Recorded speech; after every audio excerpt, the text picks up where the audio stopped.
Congratulations! You've accepted a great English teaching job in Korea. You're in for a fantastic adventure. The next step is to process your E2 visa application. An E2 is the visa issued to those who will teach their native language in Korea. The Korean Immigration Office has decided that only qualified native speakers can teach languages legally in Korea. For English teaching, this is limited to those who have a passport and an undergraduate degree from one of 7 countries: the US, Canada, the UK, Ireland, South Africa, Australia, and New Zealand. There are examples when non-native speakers can teach English, such as those on an F visa, or those who are married to people who hold certain types of visas in Korea. Check the description below for a link to my video on this topic. A quick note: there have been problems in the past with teachers at international schools on E2 visas. If you are teaching science, math, any subject other than English, you likely need a different type of visa, usually an E7. Make sure you are on the right kind of visa. We saw examples a couple years ago of teachers who were assured by their school that they were supposed to be on an E2 visa, but when immigration found out the type of work they were doing, they were fined and in some cases deported. Do not let yourself end up in this situation. To apply for an E2, you need to provide 7 main documents. You'll need to post these to your recruiter or to your school. They are a photocopy of your passport's information page, a color passport photo of you, 35 millimeters by 45 millimeters, your signed employment contract, a self-assessed health statement, a copy of your resume, a national level criminal records check with apostille, and a notarized copy of your undergraduate degree certificate plus apostille. Apostille is a special kind of authentication or notarization. The main difference is that a standard notarization is used inside the same country where it was issued, whereas an apostille can only be used outside the country where it was issued. Canada doesn't use apostille, so if you're looking to teach in Korea, you'll need to get the last 2 documents from the list I provided verified at the Korean Embassy in Canada instead.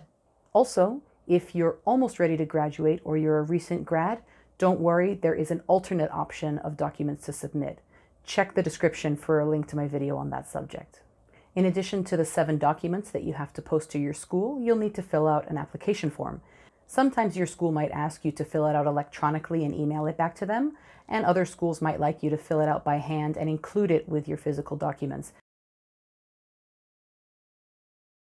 Depending on the courier that you choose, your documents can take anywhere from a couple days to a couple weeks to arrive at your school. After receiving them, your school representative will visit the Korean Immigration Office to apply for a Visa Issuance Number, or VIN, on your behalf. It depends on the time of year and the location, but this is usually complete in a week or 2.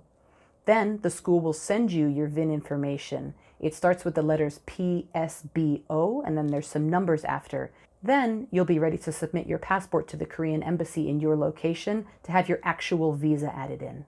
The requirements and fees may vary a little bit by location, but the general requirements are an application form, 1 photo, your passport, and an application fee. If you're not currently living in your home country, it should still be possible to apply for the visa through the nearest Korean embassy to your current location. I'll make a video about this in the future, so keep checking back for more information. Occasionally, you may be asked to provide additional documentation. This could happen during the VIN step or during the visa step. This seems to apply mostly to people who come from areas where English plus at least 1 other language are commonly spoken, such as Quebec or South Africa. Again, check the video description for a link. The embassy will usually get your visa back to you in about a week. If everything goes smoothly, you can expect the entire process from sending your documents to receiving your passport and visa back in your hands to take about 3 weeks. Even though this estimate is usually pretty consistent, I still recommend waiting until you have your passport and visa back in your hands with everything completely finished, because sometimes unexpected delays do come up and you don't want to be stuck with a ticket that you can't use. Let's look at a couple problems. There are 3 common mistakes that people make. I want to go over them so that you can avoid them. The first is forgetting to sign something or forgetting to include something in your document shipment. It might sound really obvious, but it happens more than you think. Luckily, only the 2 apostille documents have to be the real thing. Anything else can be scanned to a PDF and attached to your school to be printed out in Korea. I once even had a teacher forget to include their passport photos with their document shipment. So we just had them send us a high quality image file, and we went to the local photo shop to print some out. There's a way to get around just about everything except those 2 apostille documents. So make sure you check your shipment very carefully before you send it out. It's expensive enough to send 1 shipment overseas, let alone 2. The second common mistake is ordering the wrong type of criminal records check. I've made a document to help you with this, with links for each of the 7 countries to the correct type of criminal check, as well as where you can get an apostille from. Check the video description for a link to this document. The last common mistake is having your original degree certificate apostilled. Do not do this. Here are the steps you need to follow. First, make a photocopy of your degree certificate or diploma. Second, have the copy notarized. Then submit the notarized copy for apostille, or for Canadians, the Korean Embassy verification. The Korean Immigration Office wants to decrease the chance that a fraudulent degree would be submitted for an E2 application, and apparently they've decided that this process is the best way to do that. That's it for the basics. As I've said during this video, there are a ton of links in the video description that you might find helpful. Go and check them out.